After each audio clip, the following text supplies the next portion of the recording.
राज्यातल्या पूरस्थितीबद्दल पंतप्रधान नरेंद्र मोदी यांची भेट घेऊन त्यांना मदतीसाठीचं निवेदन दिल्याचं मुख्यमंत्री देवेंद्र फडणवीस यांनी सांगितलं. ते आज नवी दिल्लीत पत्रकारांशी बोलत होते.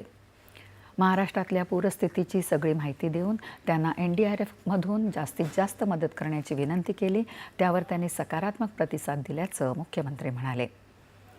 राज्याकडून प्रस्ताव आल्यावर मदत करण्याचं आश्वासन त्यांनी दिल्याचं फडणवीस यांनी सांगितलं.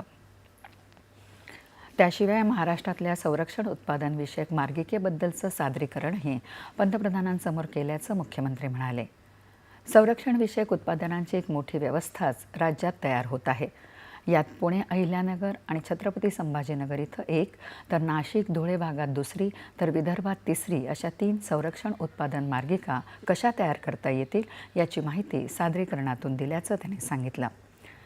संरक्षण क्षेत्रात राज्यात आत्तापर्यंत 60,000 कोटी रुपयांची गुंतवणूक आली आहे आणि यापुढेही 3 ते 5 लाख कोटी रुपयांची गुंतवणूक येऊ शकेल असा विश्वास त्यांनी व्यक्त केला.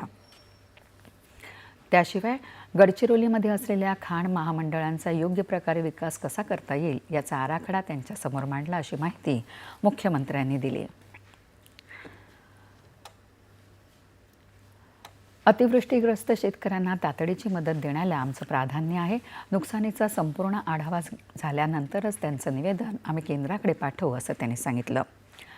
कर्जमाफीच्या संदर्भात आमची समिती अभ्यास करत आहे असंही ते म्हणाले.